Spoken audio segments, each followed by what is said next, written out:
All right, welcome to NewsTalk New England. I'm Tiffany Williams. This is Let's Talk. And we're talking today about mental health awareness during Mental Health Awareness Month, which is May. Um, Joining me today is, I'll let you guys introduce yourselves. Yep. I'm Woodrow Adams. We're 508 Forever Young. Derrick Kiser, CEO of Fresh Start Wellness Center. Awesome.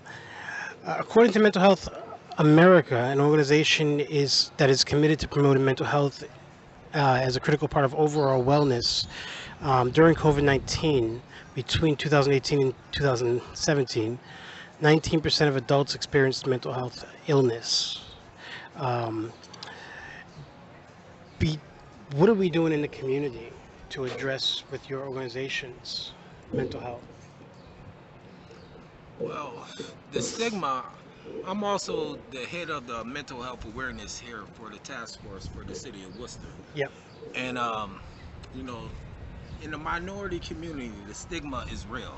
You Hmm. know, due to individuals not trusting the system, due to individuals afraid to admit that their ego and their pride that they have a problem, Yep. due to maybe religious reasons that's preventing them from going to seek help, is that we desperately need help in the communities. And when it comes to mental health, it doesn't really have no socioeconomics, no gender, or no race, or no, you know, demographics to it. Hmm. It's basically negatively affecting a lot of people. But due to the COVID, and due to the minorities' mistrust of the system and the stigma that goes around in the minority community, it's affecting the minorities in a whole lot worse way.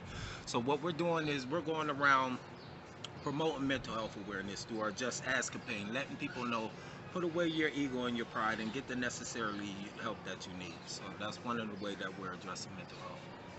Yeah.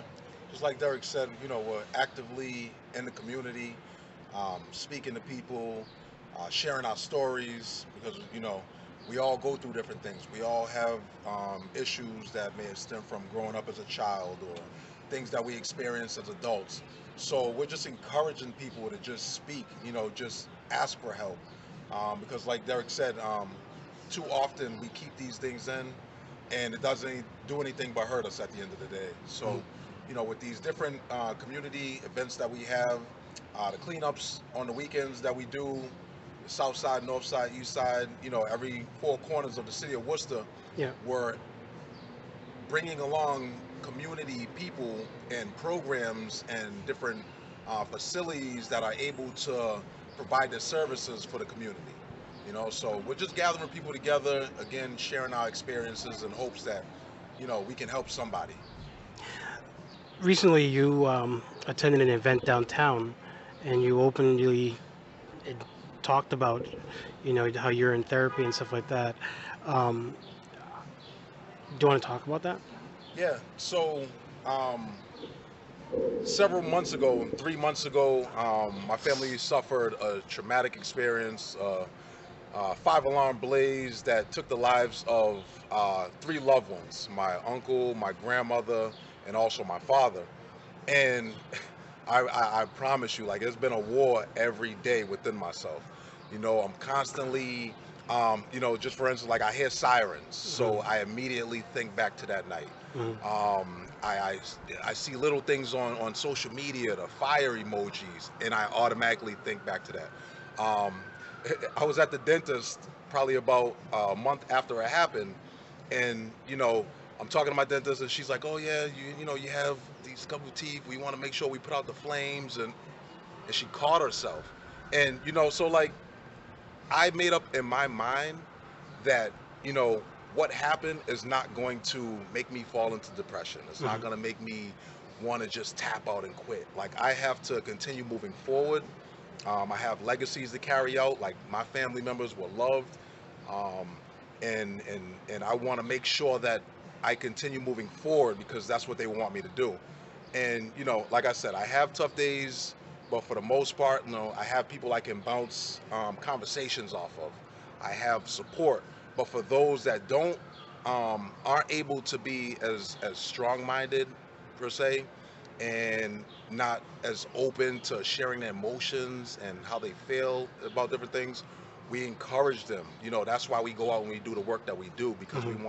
we wanna assist somebody. We want to help them through different troubles that they're going through. So, again, it's a war every day with the mental health. It doesn't matter what you look like. It doesn't matter where you come from. We all are dealing with something, and we just encourage people to seek assistance. Mhm. Um, so we've talked about overcoming the stigma. We've talked about you being in therapy. Uh, how do you drive people though? I mean, to especially in our community, it's how do you drive people to actually get them to go to therapy or to get them to say, okay, I have an issue. Um, when we're taught growing up, you don't talk about certain things Oh yeah, outside of the household. oh yeah, You don't go to a school family therapy, secrets and different things. family Yeah, yeah. secrets and stuff. How do we actually get people to say, hey, I have an issue, I need to see a therapist? How do we get families as a whole, the unit, to say, my child has an issue? Right. How do I get them help? Well, I'm a licensed mental health counselor. I'm Okay, an yeah, yeah. Oh nice. yeah. I might Well, seek your services. yeah. No, but that's what I am. But also, I'm the co-founder of the first gang out here in Worcester, Massachusetts. Okay, You know what I mean? So in 1996, I found myself incarcerated, okay, and I read a book called Happy Jack Birthdays about to change his life around. So I got on my knees, prayed to God, you get me out of this situation. I turned my life nice. around. 25 years later, God kept His promise. I kept my promise. So through Okay. my trials and tribulations, I have 12 of my friends that's murdered on my arm. Hmm.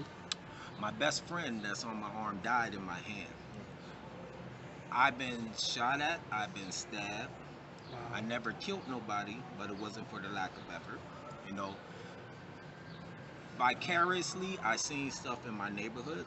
I Hmm. witnessed trauma as a young individual, and it got me to start doing things and seeing things differently. Hmm. So what I do is I go around and I create and I implement mental health programs for the educational and the criminal justice system. Hmm. But how I approach it, I call it subliminal clinical jabbing.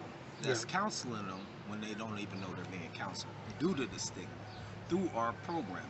So when I go to the jails or I go to the schools, I say some of you guys might have been verbally, sexually, emotionally abused. Some of you guys might have witnessed something vicariously through your neighborhood. Some of you guys might have got a tragedy, received a tragedy, or did something things that got you to start thinking or behaving a different way.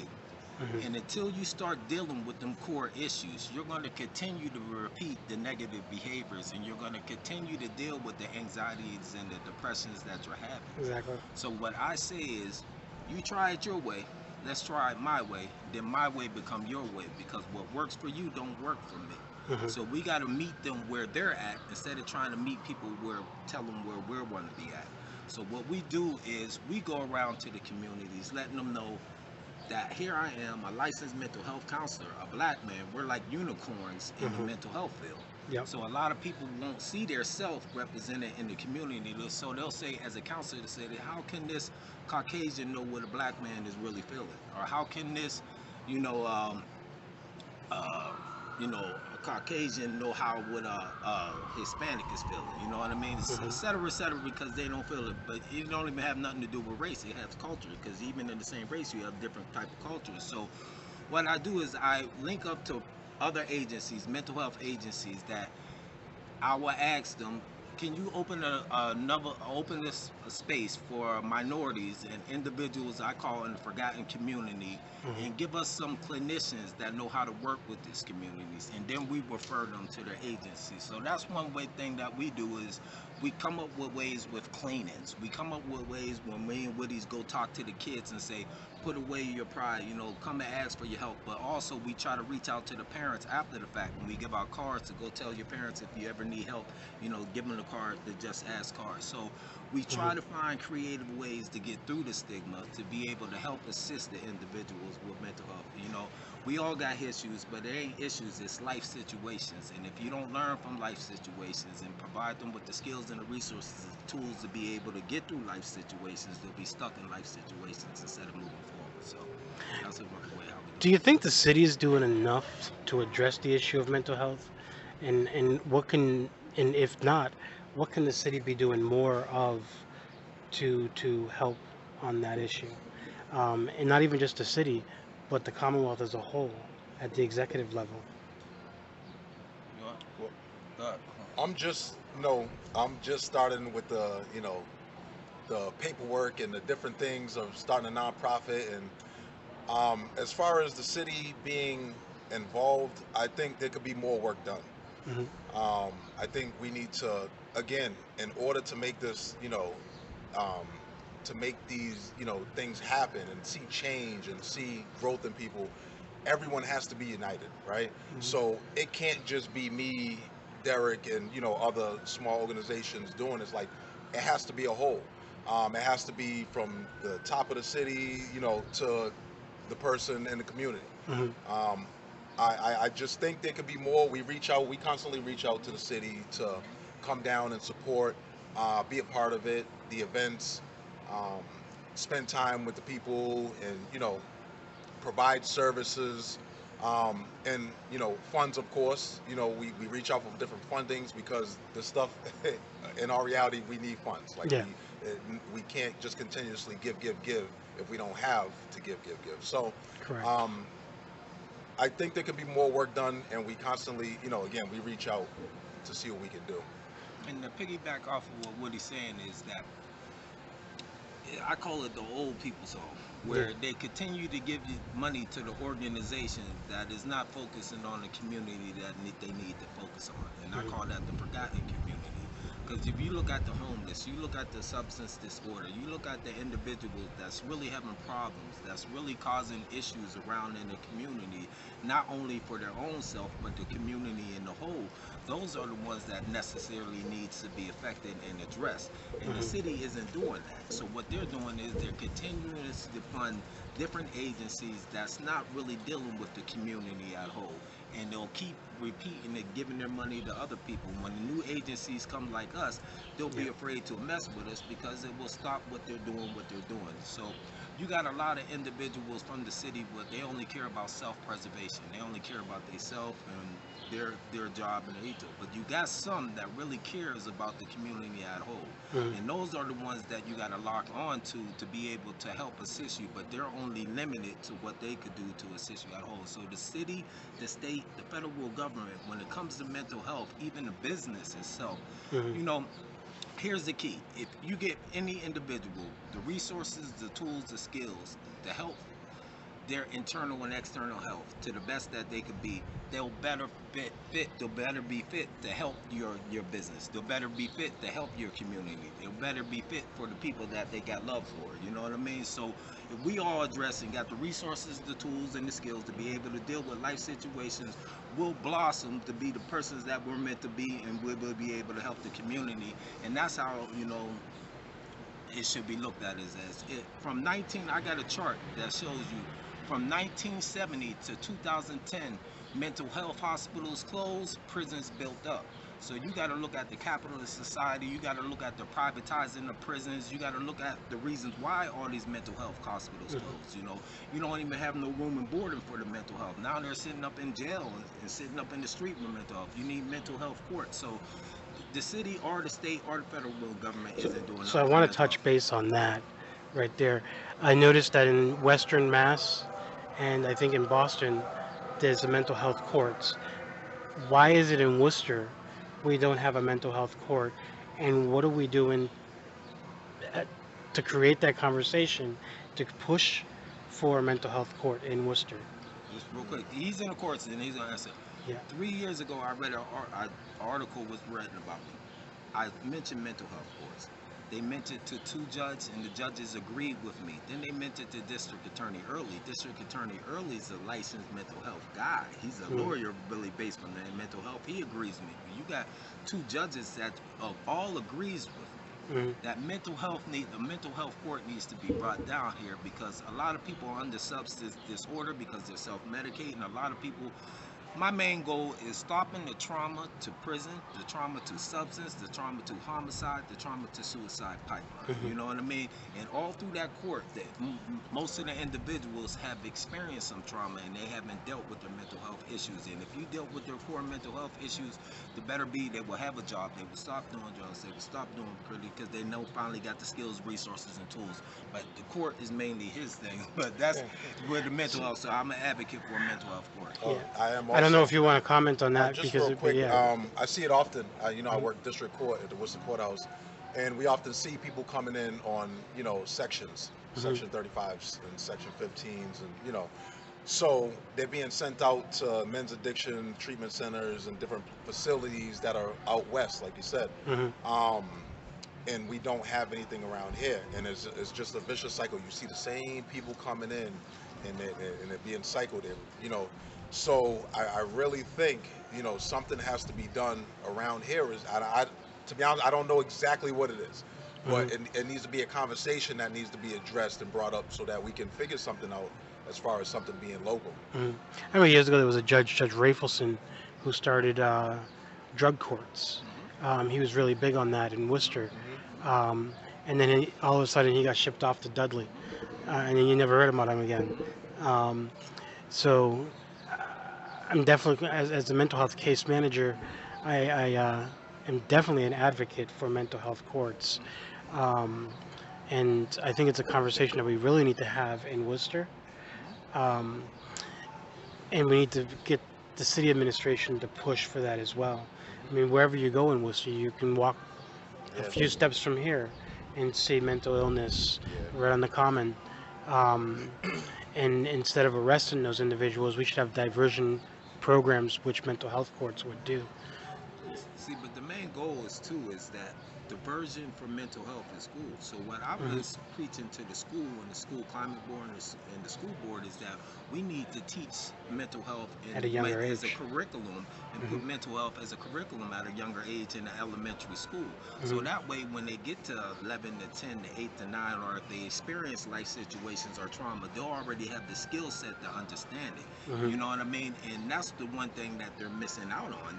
And then you got the the upper level high schools. Those are the ones that you need to teach about the life skills, financial literacies and all the other stuff, because their mental health is preventing them from being able, after they graduate, to really utilize all the stuff, the skills that they'll need, that the school isn't providing them. So the schools need to focus on it. The younger programs need to focus on mental health and making that part of a curriculum, because we always to wait until a person gets anxiety or depression, but let's get to it Let's be before it preventive. happens. Yeah, preventive. Prevention, Yep. Yeah, that's the key. Talking about schools, um, you're a coach. Let's talk about mental health among athletes. The majority of the athletes in public schools are African American and Hispanic. Um, what are we doing to create like peer specialist programs among student athletes, where student athletes can be trained to be mental health peer specialists to help out their fellow athletes? Um, what are we doing about things like that? I know of a program that's coming out here. Javar Langford, he's coming out here from California. He's been building a program, him and Demar The Langford. Marlin for yeah. Mark Langford. It's And called the come. They asked me to be a part of it oh too. yeah, Yeah, with the school adjustment. So go ahead and explain it though. yep. You're right. I forgot the So name what of they're it. doing is they're training men of color in the city Hmm. that want to be able to train and mentor athletes. So colleges have been reaching out due to the COVID. A Hmm. lot of the players and athletes have been struggling with, um, not being home or just mental issues as far as being overwhelmed and anxiety and different things that are going on. And what they did was they reached out to Javar, and he's created a program. They're going to be out here working with several colleges where um, Nice. the players will be linked up with a trained mentor who's able to, guide them through different things, the issues that they're going through, provide services, check up on them, and Hmm. just, keep in contact and be a support system for them. So I think there should be more groups like that, Definitely. around for the athletes. You know. There's something that we had did, and I linked up with Lamar. Javon and Lamar with this to put the mental health piece on it, because it was more mentoring and it's about the athlete. But at Fresh Start, we went to high schools and we spoke with the North, the South, the Burncoat, and high school about mental health, about gang prevention and substance disorder. I spoke with South High's football team, the whole football team, about mental health. Mhm. So we're already going into schools talking about mental health. But when it comes to the athletes itself, because they're looked at as leaders in their school community, so we can be able to get them the mentors and address and show that they're sympathetic to mental health and stuff like that. It will be better influence for the kids. So what Jamar is doing, and you add that little mental health piece and curriculum around it, that's the key, because a lot of these guys are the people that people want to be like in them schools. They have the big influence. So if we can utilize them and create some jobs or some mentorship programs where they're giving back to the community, that would be a beautiful thing. But at Fresh Start, we already are implementing and reaching out to the athletes of the school, promoting mental health awareness. One thing I was just talking with my previous guest about was mental health and athletes. But you have a new basketball team that's going to be coming into Worcester with athletes. You have the Massachusetts Pirates with former NFL athletes. You got the Worcester Red Sox with minor league baseball players who also play in the major leagues. Um, how do you utilize those athletes that are in our community to work with our younger athletes on mental health issues? I got it perfect. So we already reached out to the Railers, Yep. and the Railers. And I forgot about the Railers. Yeah, I'm sorry. the Railers brought Yes. their mascot with us as we went and talked with kids. The Railers went with our cleanup and brought their mascots. We also brought the kids from Seven Hills School. If you go to our website, freshstar508.org, if you go to our website, you can see us, bringing to the kids, and they did a stomp team, did a show down there. So we're bringing these local businesses with the athlete. But here's where I want to go at. The mind and the body is connected. Working out in the gym is more mental than it is physical. So when a lot of these athletes are all working out, they're not just getting their body in shape, they're working on their mental piece. So I tried to collaborate, the athleticism and the mental health, working out. So what I do is I bring individuals, and we have a gym in there to work out, and while they're working out, we're counseling them at the same time. So that's part of the subliminal clinical of bringing athletes around in a certain way to be able to help assist these individuals with their mental health. So you could bring them down to a cleaning, or you could bring them down to a recreational activity, and let these individuals from all these sport clubs be able to mentor / activate and help assist these kids in workouts too. So that's another So piece of it. I'm going to put some of these athletes on blast. Jonathan Arouge from the Red Sox, Marty Gilliard from the Massachusetts Pirates, and J.D. Griggs from the Massachusetts Pirates.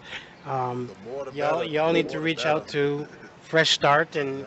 get involved with these guys, and because they have a lot of stories. I Oh mean, yeah. Marty Gilliard himself has his journey to the NFL wasn't so easy. It was a tough journey, you know. A lot of people think that athletes are just machines, but they have real failings and mental health issues that they go through. Oh yeah. So I'm gonna put y'all on blast and Let's do it. reach out to Fresh Start 508. Well, yeah. Um, One thing about the athlete, I was an athlete myself, football player. Woody was basketball player, high school, college, etc., semi-pro, and all that stuff. But just being an athlete is what got me through my journeys. You know what I mean? Just that football and the camaraderie of individuals and that team and that support of each other was a big thing. So, athlete, mental health, and being part of the community is a big piece. So I challenge you guys to come on out and work out with me and Woody. Come get in the gym with these young little kids and come put it together, and come be a part of the community that y'all serve and work in. so y'all have been double challenged. Yeah. um, COVID-19 impacted sports, youth sports in particular. What were some coping skills, or what are some coping skills that a lot of young kids can use when it comes to anxiety, or social anxiety, and now coming back into the norm? Maybe you can address that. Well, I can address a lot of stuff, but what it is that we got this special program. It's called Your Health is Your Wealth program that we're promoting after the cleanup.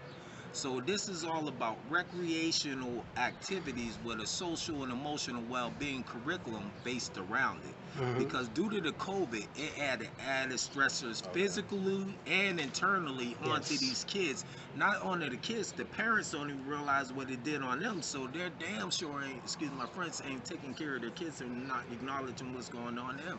So what we're doing is we're trying to connect these kids with the outside resources to be able to help assist with your social and emotional well-being, while at the same time be part of this recreational curriculum, and at the same time of bringing law enforcement and community together, because law enforcement is going to be the ones that's hosting it with by side of the community.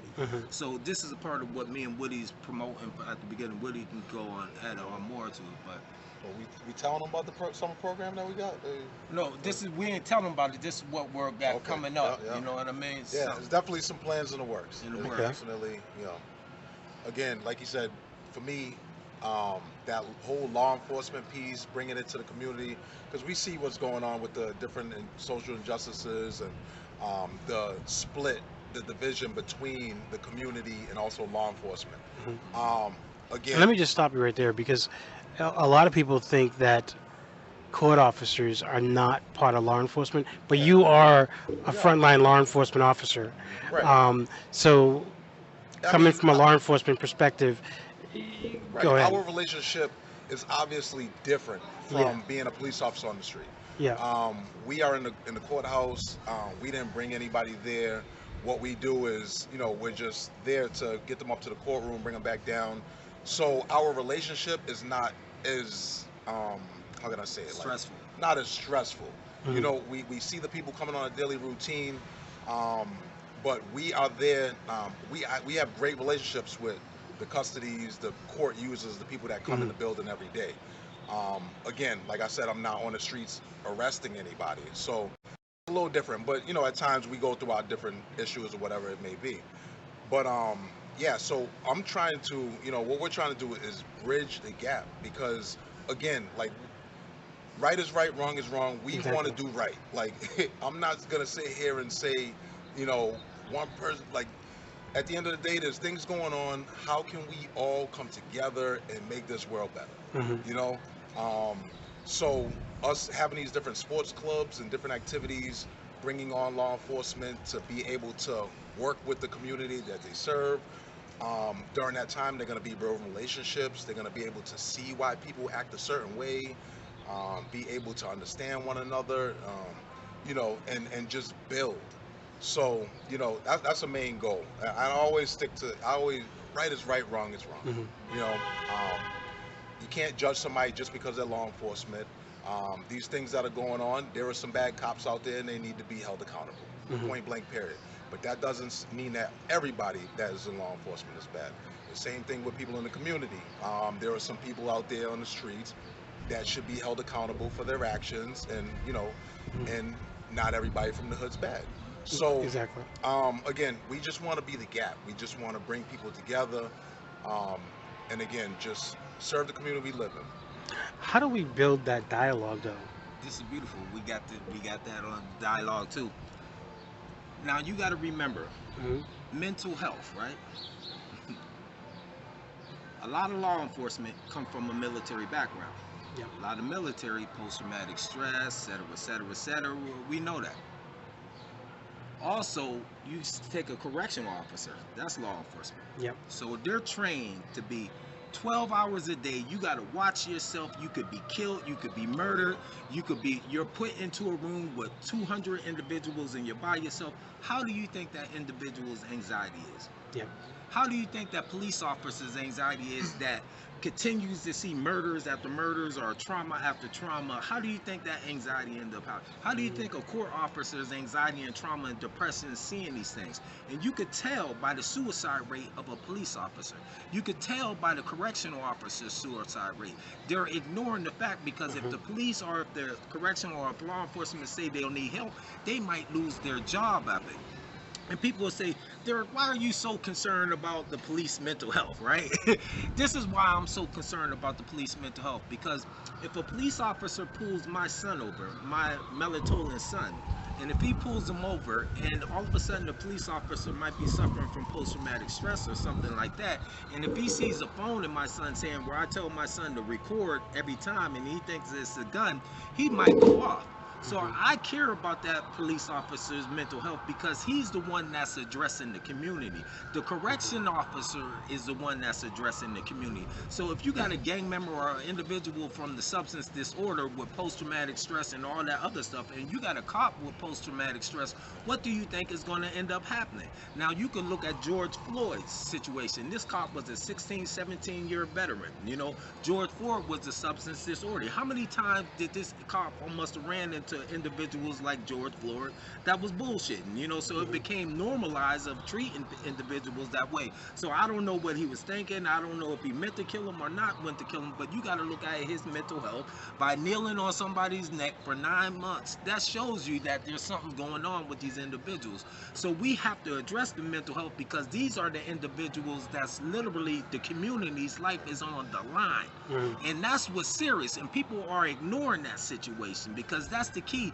And using that mental health and their mental health, law enforcement mental health, community mental health, there go the dialogue that we both agree upon. And then that's how we can open up that communications to be able to work on something. And that's what we're trying to do. We're not just promoting community mental health, we're promoting law enforcement mental health. And we're trying to come at that equal bond of building that recreation and that support around each other. You know what I mean? And that's the key. And a lot of people are missing past that. So I wanted to, you know, like you said, Woody. Now, say Woody. You know, he went through his traumatic event and everything. All of a sudden, no, hear me out. Yeah, And then all of a sudden, a dude come up in court and Woody's just having one of them days. You mother. You know what I mean? Start shaking him around. That's what happens. And Woody didn't mean it to happen. He just.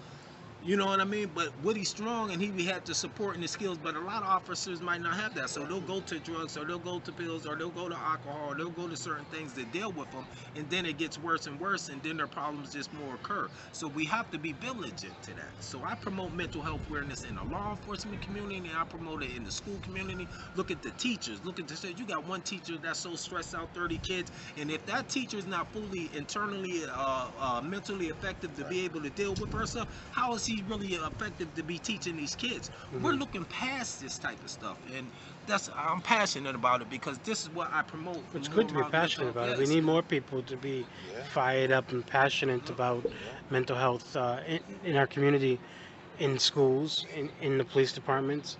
We need more people to be fired up like that. I don't even know what to say after that. As a mental health counselor, what do we do in our community to make sure that everybody's getting the services that they need? Because I know that there's a lack of services. As a mental health case manager, working with crime trackers, I see all the time when I'm out there. We actually just created a new program called, shadowed after the Boston program, the Central Massachusetts Emergency Services Team. So when there's a violent or a major crime, there's a mental health case manager who's familiar with crime policing that can go out there and address that issue. But how do we get more case managers? You mentioned earlier, and it's almost like when I choose my doctor, I want a doctor that looks like me. I want a doctor that's going to understand my culture. So I don't want to, I'm not racist. I don't want to go to a white doctor. I want to go to a black doctor. That's me. And there's a lot of people like that when it comes to mental health too. Why would I want to go to a mental health specialist or counselor who's white? Because they might not understand my culture. They don't understand where I come from. They don't understand, if I grew up on Kilby Street. They don't understand what the atmosphere that I grew up in. So how do you address that? Can I challenge you with that? You can. I was in high school. I ran through a bunch of teachers. There was this little young old lady named Mary Reynolds, a little old white lady. With her and the support of my mom, they changed my life around where I was able to graduate.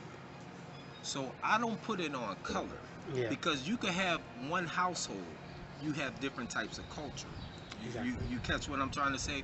So what I do is I challenge the counselors to do their research in the counselor, not about race, not about gender, not about anything, Hmm. the culture. Because you could do, I used to be in-home therapist, Hmm. and you could have 4 different cultures in one household. You catch what I'm Exactly. saying? Yeah. So you have to do your research about who you're dealing with. So when I say we're unicorns, I say look past the color. Hmm. Look for the empathy and the compassion of the voice of that they're showing you. Yep. And if they're not capable of understanding you or doing the research, then that's when you have to remove yourself to that. And that's what I challenge individuals to do it. Now, when it comes back to the lack of minorities in these places, you got to look at the media. You got to look at where we're at. America wasn't designed with black in mind for equal opportunity and equal justice. We all know this, right?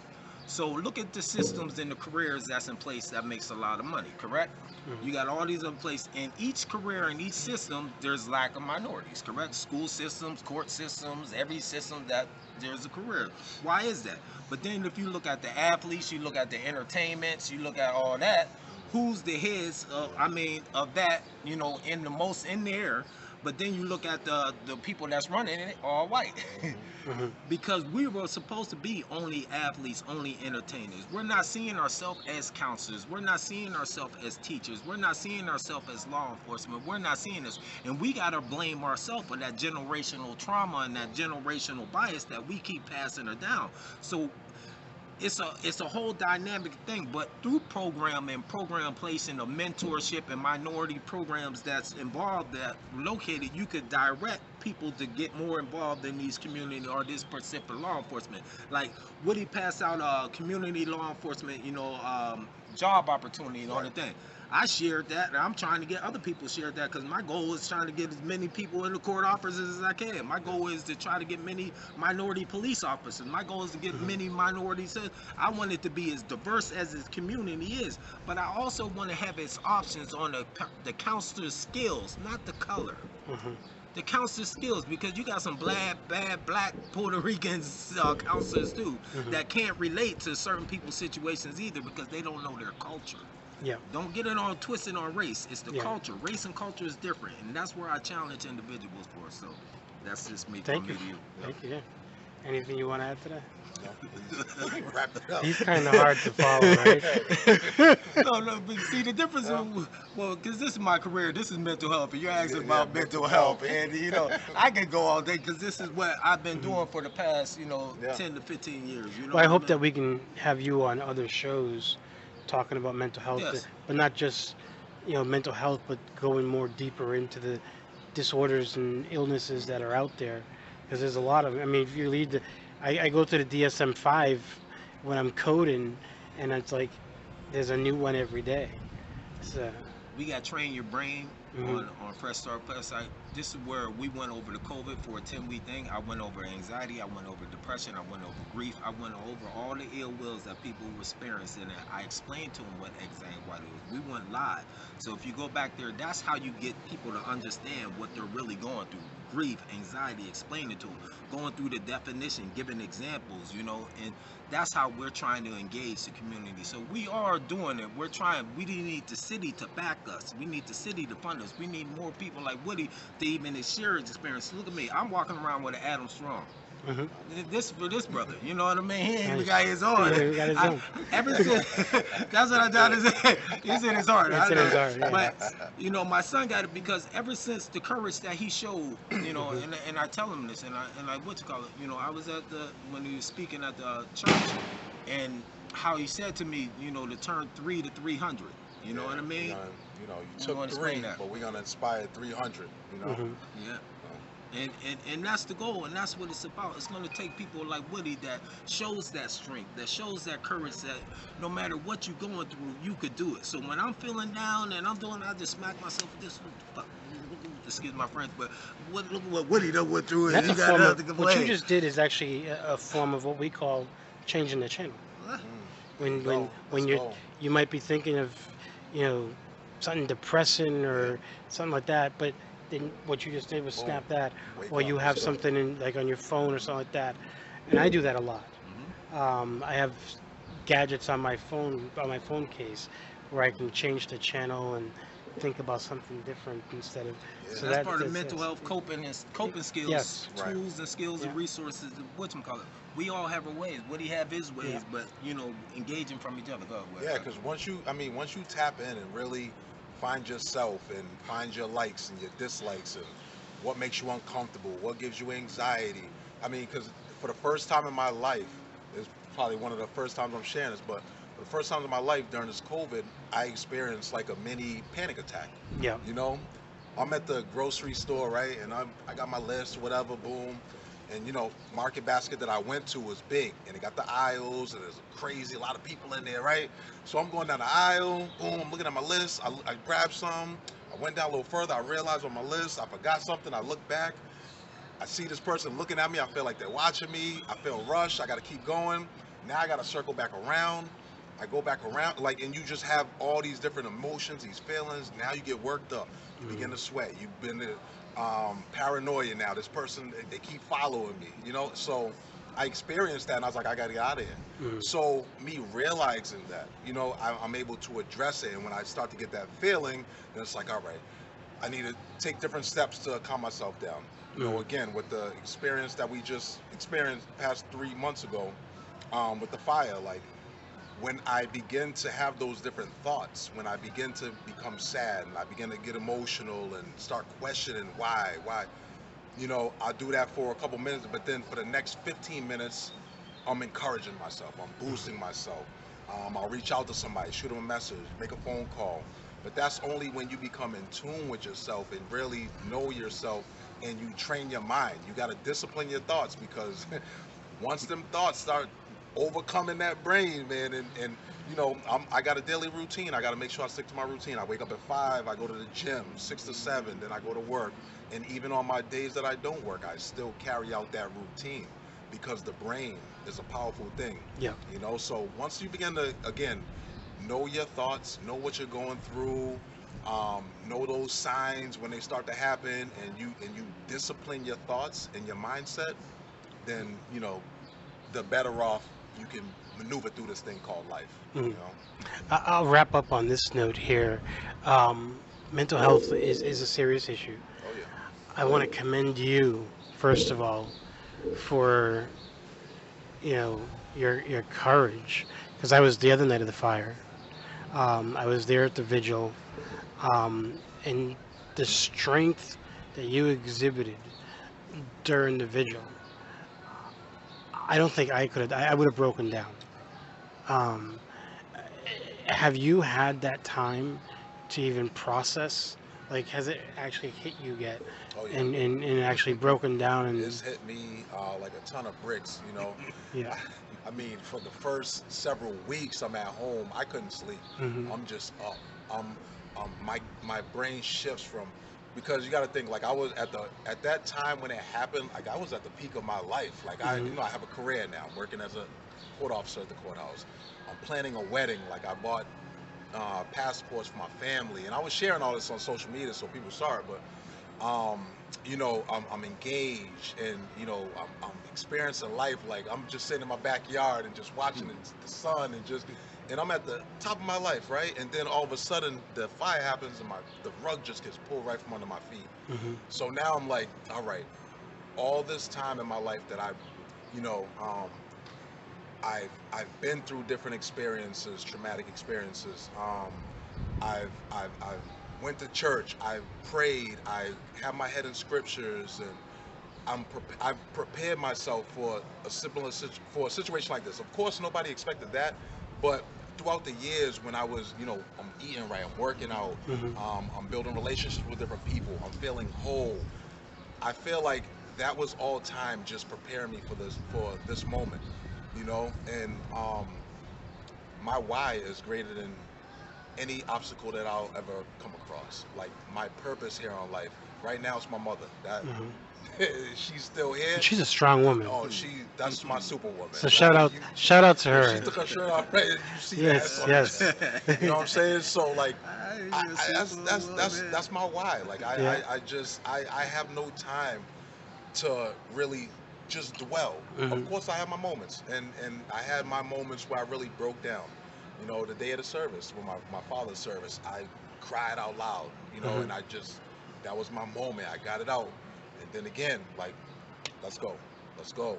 You know, boom, you snap back into it and stuff. So, you know, I definitely have my moments. I'm not gonna act like I'm every day is, you know, it's easy. What are you some know? coping skills that you've used during those moments? Again, for me personally, working out that's key in my life. I need to work out. I need to go hit that gym, let off that testosterone, those dopamines. I need to get all that out.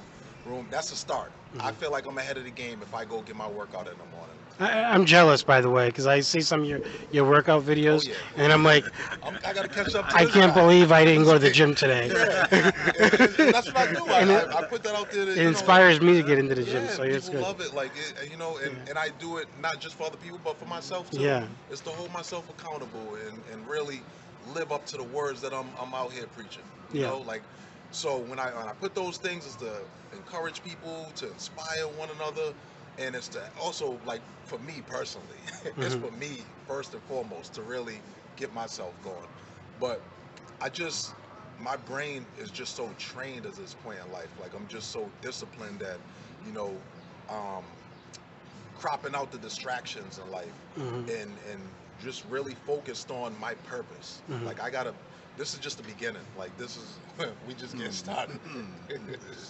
Life is beautiful. Oh, yeah. So when we talk about trauma-informed therapy with an individual like Woody, what are 5 coping skills that people can work on when they're dealing with trauma-informed therapy?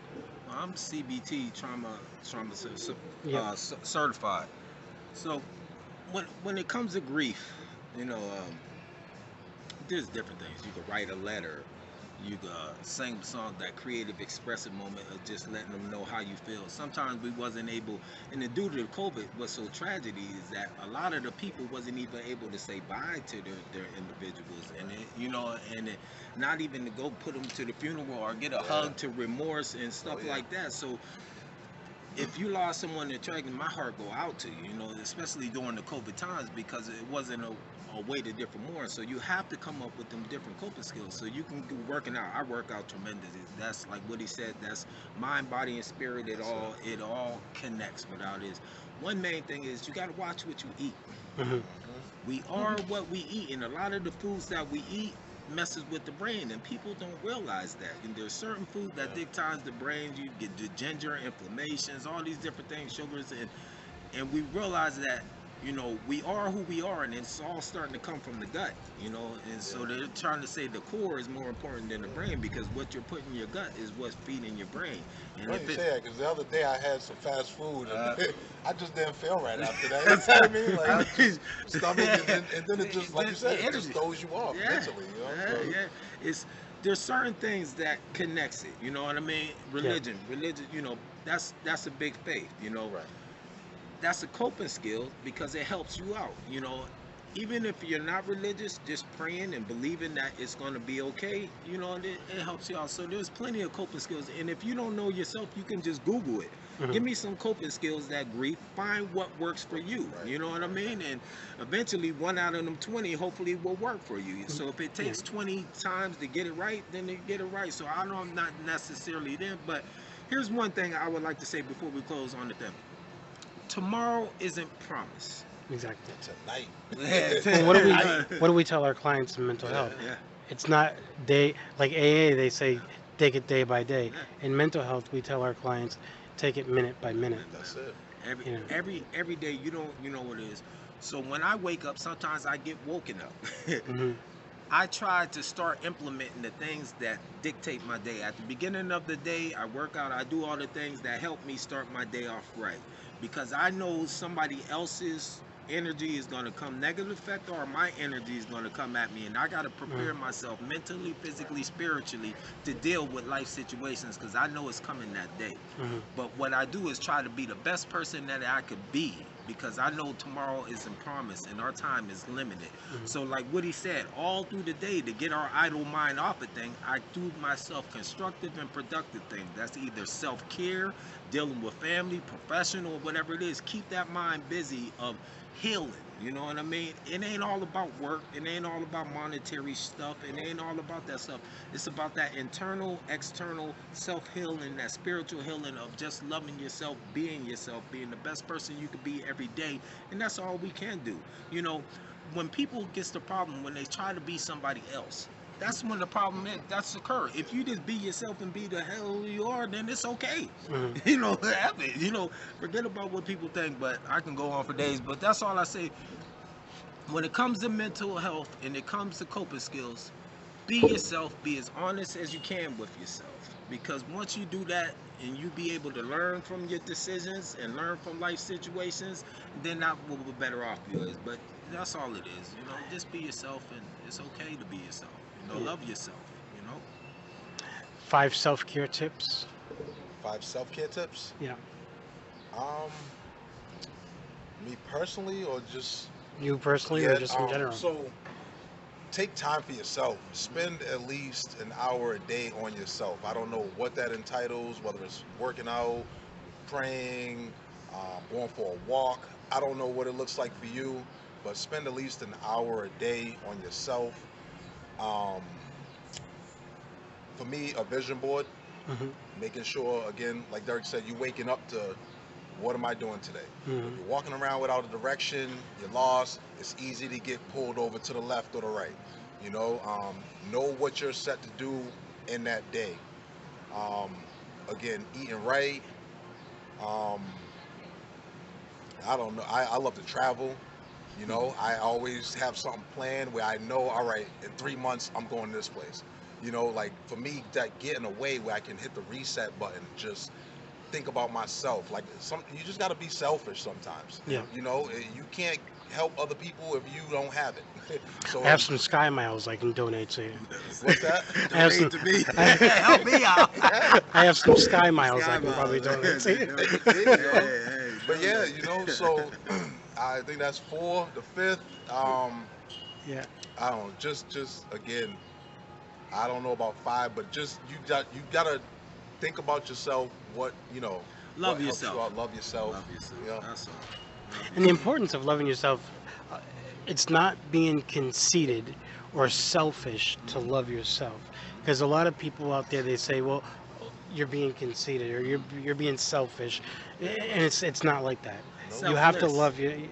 Exactly. It's not selfish, it's selfless. You Mhm. know what I mean? And once you engage and start knowing yourself, like what he said, how can you truly be effective to the people that you love if you're not really effective to yourself and understand yourself? You can't.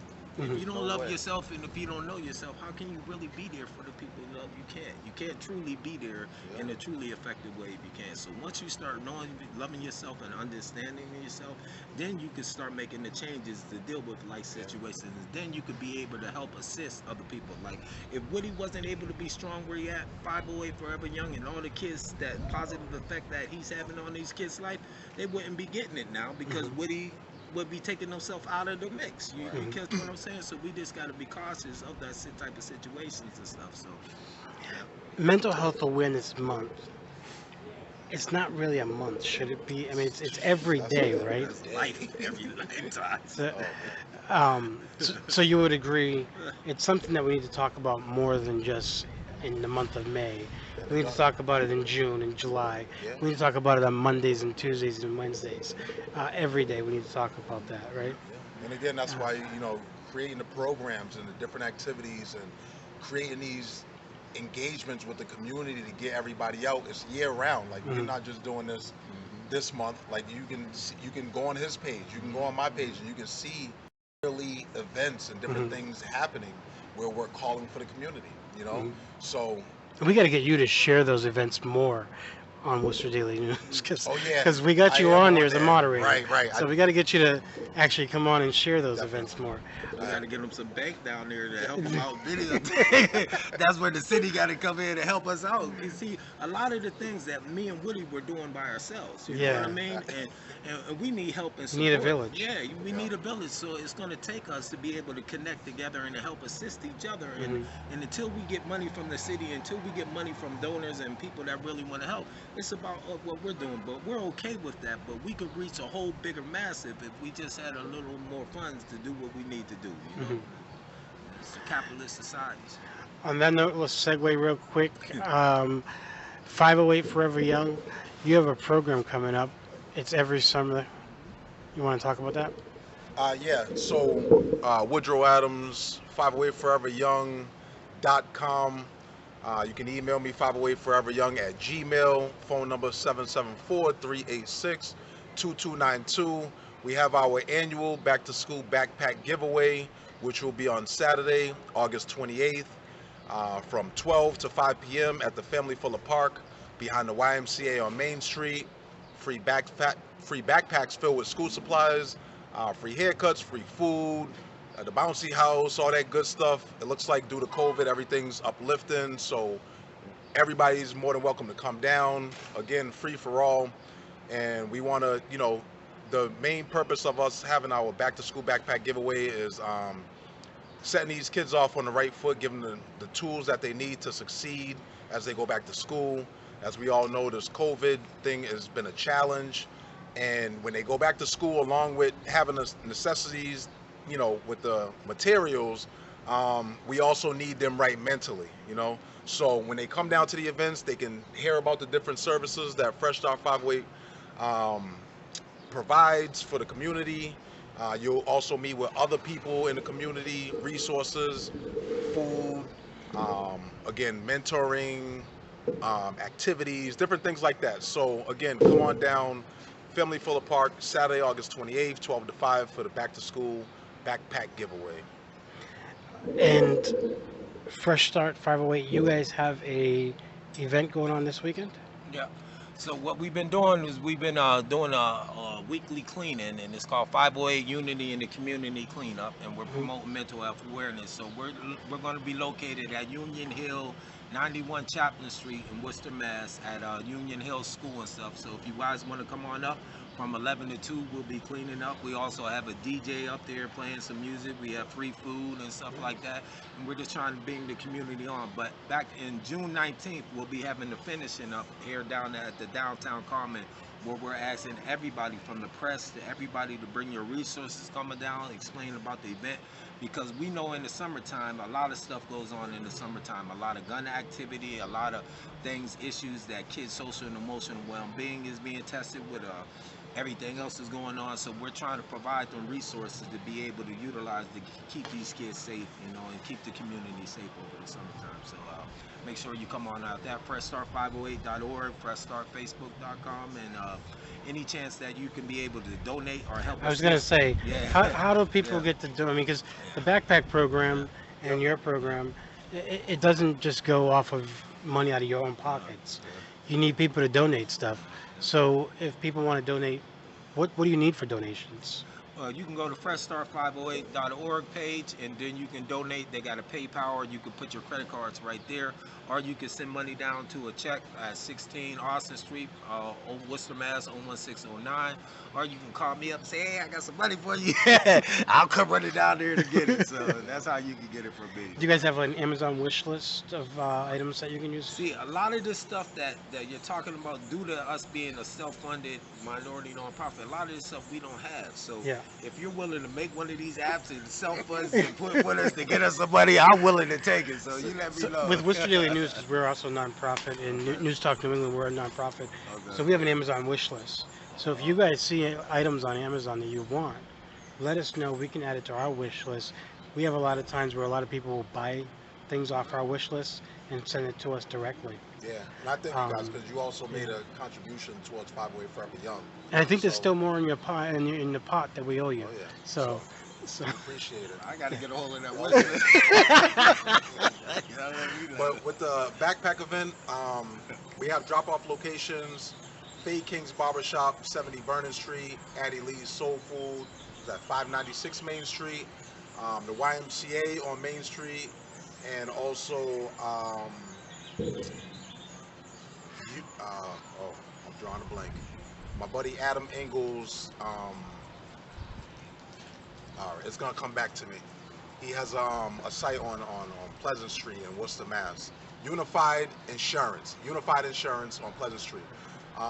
Yeah, you can drop off the backpacks with school supplies, the pencils, pens, markers, PPE stuff for this year, and go on the website 5wayforeveryoung.com, and you can also find other ways on there. and you can go on Worcester Daily News under local charities, and NewsTalk New England under local charities, and those websites will be listed there as well. I want to thank both of you. I'm hoping we can get you back on again to talk more deeper about the different mental health issues, because there's more to mental health that we can talk about. Woody, it's great what you're doing in Worcester, Thank you. and I know we're not supposed to announce until Friday, Uh-oh. but I'm going to announce now Uh-oh. that you and Poppy Pay, who was supposed to be here as well, Yeah. are the 2021 recipients of the Martin Luther King Jr. Community Service Award. Okay. So Appreciate it. you should be getting those awards very soon. But congratulations for that. Okay. And it was great meeting you. No, the pleasure's all mine. And again, hope to have you on again. 508 Forever Young, Fresh Start 508. Make sure you follow them on social media. Make sure the most important thing is to make sure you make a donation to them, because a lot of organizations, they don't run off of, people think that they run off of government grants or they get government funding and stuff like that, but they don't. These two organizations, obviously, they need your help. It takes a village to make things happen. So let's make this village stronger and rally around these two and kind of get them what they need to make their organization successful. With that said, I'm Tiffany Williams for NewsTalk New England. Let's talk. Until next time, remember, you don't have to be whole. You don't have to be perfect. Just be whole.